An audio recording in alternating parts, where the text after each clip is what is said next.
I sat frozen in the glass conference room watching Mark Bennett present my startup idea to a room full of investors. My startup idea. The one I'd spent months developing, the one I'd trusted him with just 8 weeks ago. He stood at the front of the room with my prototype slides projected behind him, speaking with the confidence of someone who believed every word he said. The investors nodded, impressed. Someone clapped. Then everyone joined in. My hands trembled under the table. I gripped my notebook so hard my knuckles turned white. This couldn't be happening. Not like this. Mark's voice filled the room as he described features I'd designed, problems I'd solved, innovations I'd created. He never once mentioned my name. My friend Alexis, sitting beside me, leaned over and whispered, "Wait, wasn't that your project?" I couldn't answer. My throat had closed up completely. All I could do was stare as Mark smiled, accepted congratulations, and shook hands with people who thought he was a genius. The genius was me. And he'd just erased me from my own story. 3 months earlier, everything seemed different. I'd been working at TechFlow for almost a year, pulling long hours and proving myself on every project they gave me.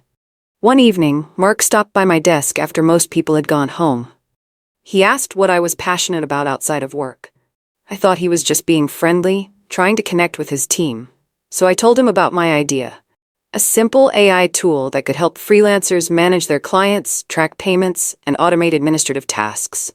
Something that could change how independent workers operated. Mark listened carefully, asked smart questions, and seemed genuinely excited. "This is brilliant, Emma," he said. "We should explore it together. Send me what you've got." That night, I stayed up until 2 in the morning writing a complete proposal. I included market research, technical specifications, and a business model. I hit send at 2:13 a.m., proud of what I'd created. The next day, Mark smiled at me in the hallway. "Good morning, Emma." I asked if he'd received my proposal. "What proposal?" he said, walking past me without another word. After that day, everything changed. Mark stopped inviting me to strategy meetings. My emails went unanswered for days. When I did get responses, they were brief and dismissive. He started assigning me tasks that felt meaningless. Data entry, report formatting, things that had nothing to do with my actual skills. Meanwhile, I watched colleagues get promoted and praised for work that seemed less challenging than what I'd been doing. I told myself I was being paranoid. Maybe he was just busy. Maybe I'd misread the situation, but the feeling in my gut wouldn't go away. Then came the email from HR. Subject line, team restructuring. They were reassigning me. Effective immediately, I was being removed from the innovation team and moved to general support. The project I'd started, the research I'd contributed, would continue without me. No explanation, no discussion, just a reassignment. That night, I sat alone in the office bathroom and cried. Not because I was sad, but because I finally understood. Mark hadn't forgotten about my proposal. He'd stolen it. 2 weeks later, I stayed late to finish a quarterly report. Most people had gone home, and the office was quiet, except for the hum of computers and air conditioning. That's when I heard Mark's voice echoing down the hallway. He was on a phone call, and he wasn't trying to be quiet. I moved closer, not quite eavesdropping, but unable to stop myself from listening. "Yeah, the concept is revolutionary," Mark said. "An AI tool specifically designed for freelancers. Nothing like it exists in the market right now." My heart started pounding. Those were my words, my exact pitch. "The original developer left," Mark continued laughing. "Couldn't handle the pressure. But we've got a stronger team now. We're ready to move forward." The original developer. He was talking about me like I'd quit, like I'd failed, like I'd never existed. The room tilted around me. I pressed my hand against the wall to steady myself. Mark had rewritten history. And in his version, I was nothing. I made it to my car before I completely fell apart. I gripped the steering wheel so hard my hands ached, trying to breathe through the rage and betrayal crushing my chest. Part of me wanted to march back inside and confront him, to scream in front of everyone about what he'd done, to make him admit the truth. But another part of me, a colder part I didn't recognize, whispered something different. Not yet. I sat there in the dark parking lot for almost an hour, letting that cold feeling spread through me. The part of me that used to believe in fairness and honesty and doing the right thing went quiet, and in its place came something harder, something more patient. Mark thought he'd won because I couldn't fight back, because I needed this job, needed the paycheck, needed the reference. He thought I was helpless. Not yet, I whispered out loud to my empty car. But soon. That was the moment everything changed. I wasn't going to beg for justice. I was going to take it. The next morning, I started collecting evidence. Every email I'd sent Mark about the project, every draft document with my name in the metadata, every version control log showing my contributions. I created a private folder and began organizing everything chronologically. I wasn't sure what I'd do with it yet, but I knew I needed proof. That's when I found something interesting in my employment contract. I'd signed it so fast when I got hired that I'd barely read the fine print, but now I read every word carefully. Section 7.3. Intellectual property developed during employment hours using company resources belongs to the company. Work completed outside employment hours using personal resources remains the property of the employee. I sat back in my chair, my heart racing. The first working version of my AI tool existed before I joined TechFlow. I'd built the prototype on my own laptop, using my own time and money, months before Mark had ever asked about my passions. The timestamps proved it, which meant legally, technically, Mark couldn't steal what wasn't his to take. I smiled for the first time in weeks. I spent the next 3 days researching intellectual property law. I learned about copyright, timestamps, digital forensics, and how to prove ownership of code. Everything pointed to the same conclusion. My original prototype, the foundation of everything Mark was now claiming as his, belonged to me. Not to TechFlow, not to Mark, to me. The current version he was developing used my core architecture, my algorithms, my design philosophy. He'd built his house on my foundation without permission. I could reclaim it. Not through confrontation or arguments, but through law. But I needed to be smart. I couldn't just walk into HR and complain. Mark was senior management, well-liked, politically connected. If I challenged him directly, he'd crush me with his influence. No, I needed him to hang himself. I needed him to launch the product, to commit fully, to put everything on the line, and then I needed to pull the rug out from under him. That night, I opened my laptop and began planning. Not revenge exactly, something more precise than that. Justice. I started acting defeated at work. I missed a few deadlines, but nothing serious enough to get fired. I stopped speaking up in meetings. I smiled less, dressed more casually, looked generally tired. Mark noticed. I saw satisfaction in his eyes when he walked past my desk. He thought he'd broken me, that I'd given up. Perfect.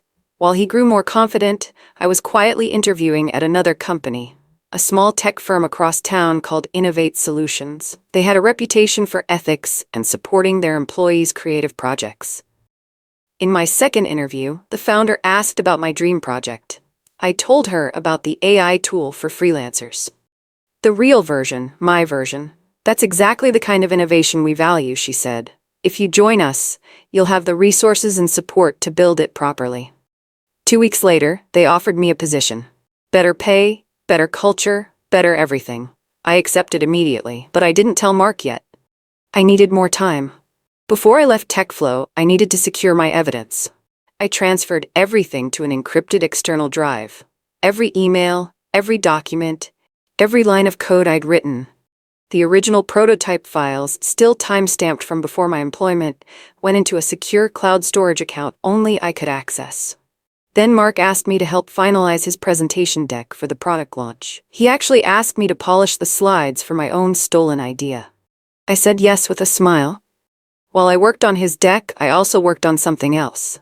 A small security feature buried deep in the demo code.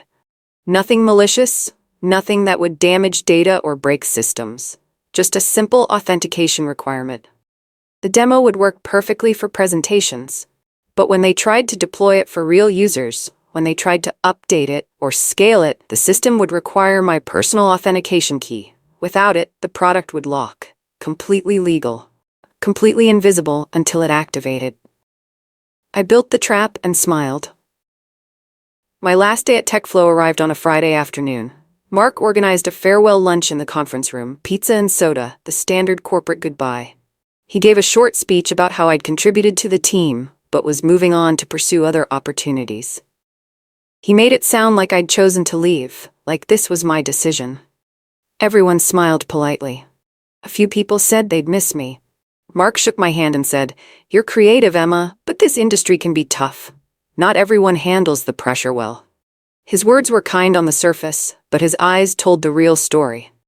He thought I was weak. He thought he'd won. I smiled back and said something I'd been planning all week. "Good luck with the next update, Mark." He didn't catch it. Nobody did. But I knew what I meant. When he tried to push that first major update after launch, when he tried to scale the product beyond the demo phase, my authentication lock would activate. And he'd realized too late that he'd built his empire on sand. Starting at Innovate Solutions felt like breathing clean air after years in a smoky room. The people were kind and genuine. The work environment felt collaborative instead of competitive. On my first day, the founder, Patricia, asked what I wanted to work on. I hesitated, then said, "Something that used to be stolen from me." She didn't ask for details. She just nodded and said, "Then, let's make it yours again." Properly this time. I told her about the AI freelancer tool, careful to explain that I'd built the original prototype before joining TechFlow. She had her legal team review my timestamps and contracts. 3 days later, they confirmed what I already knew. The intellectual property was mine. "Build it here," Patricia said. "Build it right. We'll support you completely." So I started over from scratch. New code, cleaner architecture, better features. This version would be everything the original could have been if Mark hadn't interfered. I worked late every night, not because I had to, but because I wanted to. This time, nobody could take it from me. 6 weeks into my new job, I saw the announcement online. TechFlow was launching their revolutionary new product for freelancers. The press release featured Mark's photo and quoted him extensively about his vision and innovation. My chest tightened as I read through the details. Every feature, every benefit, every selling point came directly from my original proposal. The article called Mark a rising star in the tech industry. I closed my laptop and sat in silence for a long moment. Part of me felt angry all over again, but another part felt calm, almost cold. Because I knew something Mark didn't. I knew about the authentication lock buried in his code. I knew that his revolutionary product had a ticking time bomb hidden in its foundation. I just had to wait. 3 days later, my old coworker Alexis messaged me. "Did you see Mark's launch? I can't believe he actually did it." I saw it. I typed back. "Are you okay?" I smiled at my screen. "Yeah, I'm fine. Better than fine, actually." Mark's launch was massive. Tech blogs covered it. Investment firms praised it. Users signed up by the thousands during the beta testing phase. I watched from a distance as Mark gave interviews, attended conferences, and positioned himself as a thought leader in the freelancer economy space. Someone even created a profile of him in a business magazine titled "The Visionary Behind the Freelancer Revolution." I saved a copy of that article. Not because it hurt, but because I knew how satisfying it would be to look back on later. Then, something interesting happened. An old colleague from TechFlow commented on one of the articles. "Interesting idea. I remember Emma Cole mentioning something similar last year." The comment got a few likes, but mostly went unnoticed. Except I noticed. And I knew that seeds of doubt, once planted, had a way of growing. I didn't respond to the comment. I didn't need to. I just kept building my own version of the product, making it better, making it mine. 2 weeks after the official launch, Alexis messaged me again. "Hey, I don't know if you've heard, but there are problems with Mark's product. Users are complaining that it keeps crashing after updates." My heart rate picked up. "Really?" "Yeah, the dev team is freaking out. Nobody can figure out what's wrong. Mark is losing it." I asked a few casual questions, trying not to sound too interested. Apparently, the demo version had worked perfectly. But when they'd tried to push the first major update to expand functionality, the entire system had locked up. My authentication requirement had activated exactly as planned. "That's strange," I typed, keeping my tone neutral. "I hope they figure it out." "Mark fired 2 developers yesterday," Alexis replied. "He thinks they screwed up the code." I felt a small twist of guilt for those developers. But they'd find other jobs, and hopefully they'd learn not to work for people like Mark. "Anyway, just thought you'd want to know," Alexis continued. "Kind of ironic since it was your idea originally." "Yeah," I replied. "Kind of ironic." Over the next week, TechFlow's problems got worse. Their user forums filled with complaints. Beta testers demanded refunds. The tech blogs that had praised the launch started publishing critical follow-ups. Mark posted a public statement blaming unexpected technical difficulties and promising a fix soon. But there was no fix. Not without my authentication key. I went about my work at Innovate Solutions, building my legitimate version, saying nothing to anyone about TechFlow's struggles. Then I received an email that changed everything. The sender was a tech journalist named Brian Foster. The subject line read, "Question about TechFlow's new product." I opened it carefully. "Hi Emma, I'm investigating TechFlow's recent product launch. According to metadata in some early prototype files, you're listed as the original creator. The timestamp suggests this work predates your employment there. Would you be willing to talk?" I stared at the email for a long time. This was the moment. The choice that would determine everything that came next. I could ignore it, stay quiet, let Mark's product fail on its own. Or I could tell the truth. I didn't respond to Brian Foster's email right away. Instead, I contacted a lawyer who specialized in intellectual property cases. Her name was Catherine Mills, and she came highly recommended. I explained the situation carefully, showed her my timestamps, my employment contract, and the evidence I'd collected. She reviewed everything over 3 days, then called me into her office. "Emma, this is straightforward," she said. "You created the original prototype before joining TechFlow, using your own resources. According to your employment contract, that IP belongs to you. If Mark used your original code as the foundation for his product, he's using your property without permission." "What should I do?" I asked. "You have options. You could send a cease and desist letter. You could file a lawsuit, or you could simply make the facts public and let the court of public opinion handle it." I thought about Mark standing in that conference room, stealing my work, erasing my contributions. I thought about how he'd made me feel small and powerless. "I want to tell the truth," I said. "Just the facts, no drama. Can I do that?" Catherine nodded. "Absolutely. Truth is your strongest weapon." I responded to Brian Foster's email the next morning. I offered to meet with him and bring documentation to support everything I said. We met at a coffee shop 2 days later. I brought printed copies of timestamps, emails, and my employment contract with the relevant sections highlighted. Brian listened carefully as I explained the timeline. I didn't accuse Mark of anything directly. I just presented facts, dates, evidence, documents that spoke for themselves. "This is compelling," Brian said, reviewing the papers. "Would you be willing to go on record?" "Yes," I said. "I'm tired of being silent." The article published the following Tuesday. The headline read, "TechFlow CEO accused of stealing former employee's startup idea." Brian had been fair and thorough. He'd presented my evidence, reached out to TechFlow for comment, and let readers draw their own conclusions. By noon, the article had been shared thousands of times. By evening, it was trending on multiple platforms. I turned off my phone and went for a long walk, trying to process what I'd just set in motion. Mark's response came within hours. He posted a long statement on social media calling the accusations completely false and claiming I was a disgruntled former employee trying to damage his reputation. But the internet is good at finding truth. Within a day, other people started sharing their own evidence. Former colleagues posted screenshots of old Slack messages where I discussed the idea. Someone found my original LinkedIn post from over a year ago describing the concept. The metadata in Mark's presentation files showed my name in the document history. The more Mark denied, the more proof emerged. Tech blogs picked up the story. Reddit threads analyzed the evidence. Twitter exploded with opinions. By the end of the week, TechFlow's investors announced a temporary suspension of funding pending internal review. I watched it all unfold from a distance, feeling strangely numb. This wasn't joy exactly, it was something quieter. Something like justice taking its slow, inevitable course. My lawyer called to say several people had reached out offering support, including former TechFlow employees willing to testify if needed. Within 2 weeks, everything collapsed. Major clients pulled their contracts with TechFlow, citing concerns about the company's ethics and stability.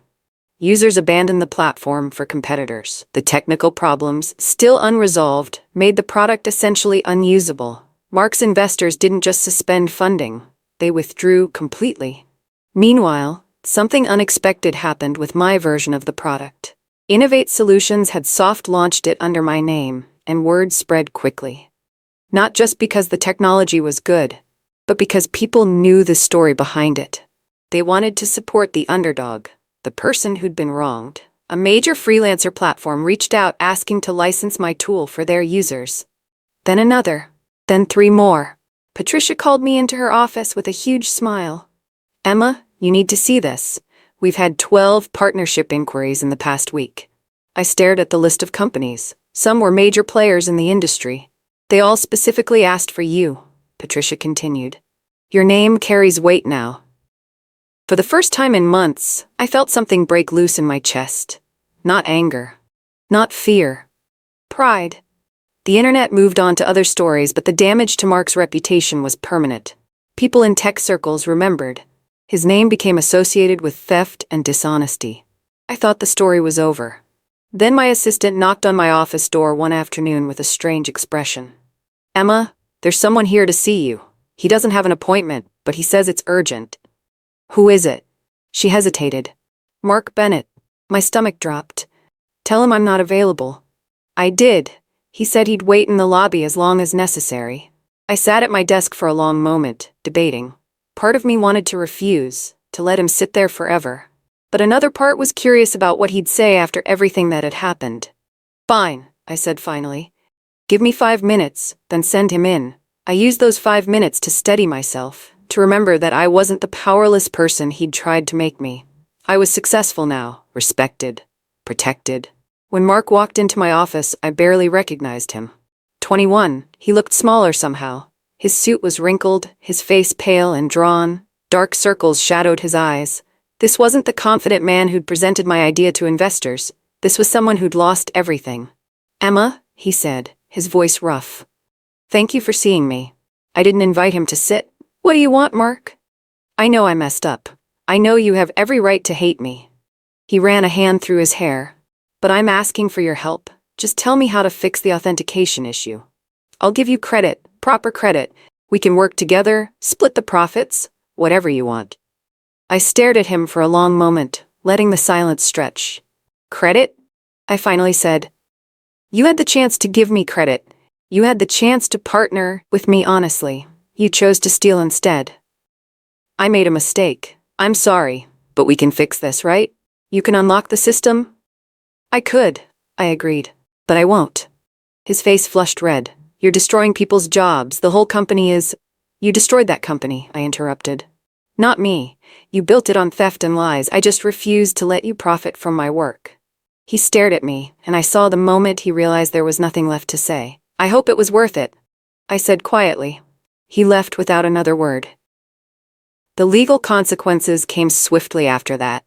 Mark's investors, realizing they'd been misled about the product's origins, filed a lawsuit against him for misrepresentation. TechFlow officially dissolved 3 weeks later. The company's assets were sold off to pay debts and legal fees.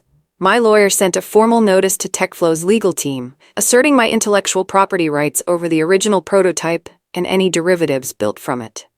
They didn't contest it. They couldn't. The final court confirmation arrived on a Tuesday afternoon. A simple document that officially recognized me as the sole owner of the AI freelancer tool concept and all associated intellectual property. I held the paper in my hands, reading it 3 times to make sure it was real. Catherine called that evening. "How does it feel?" "Strange," I admitted. "Like I won something I should have had all along." "That's exactly what happened," she said. "Justice isn't always about gaining something new. Sometimes it's about taking back what was always yours." That night, I framed the court document and hung it in my office, not as a trophy, but as a reminder. 3 months after TechFlow collapsed, Innovate Solutions officially launched my product under my name. We called it Freelance Flow, and the tagline was simple: built by freelancers for freelancers. The launch was modest compared to Mark's flashy presentation, just a quiet press release and some targeted outreach to freelancer communities. But something unexpected happened. People shared it. Not because of clever marketing, but because they knew the story. They knew about the theft, the fight, the justice. They wanted to support the person who'd stood up for herself. Within a month, we had 50,000 users. Within 3 months, 200,000. The technology was good, yes, but the story behind it made people care. Made them invested in seeing me succeed. Tech publications started calling me for interviews, not as a victim, but as an innovator, an entrepreneur, a success story. Someone who'd been knocked down and built something better from the ground up. The attention felt surreal, but Patricia kept me grounded. This is just the beginning, Emma. You've proven yourself. Now let's build something amazing. And we did. 6 months after leaving TechFlow, I received an invitation to speak at TechForward, one of the largest technology conferences in the country. The same conference where Mark had once presented. The same stage, the same lights, the same audience of investors and innovators. My hands shook when I read the invitation.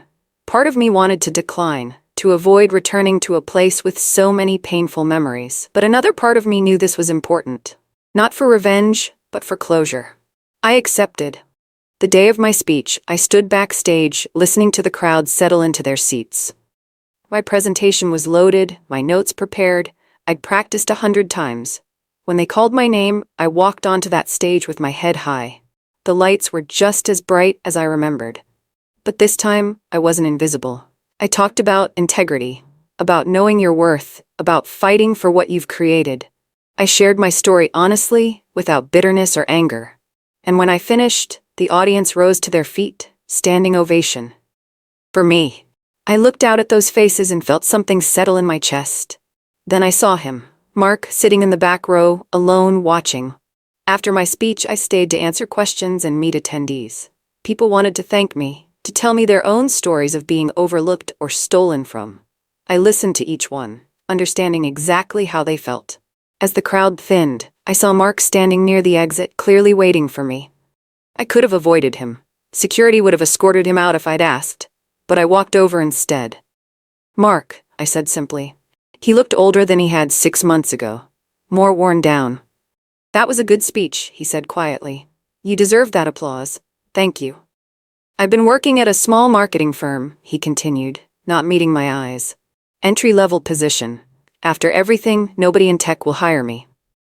I didn't say anything. There was nothing to say. You won, he finally said, looking up at me.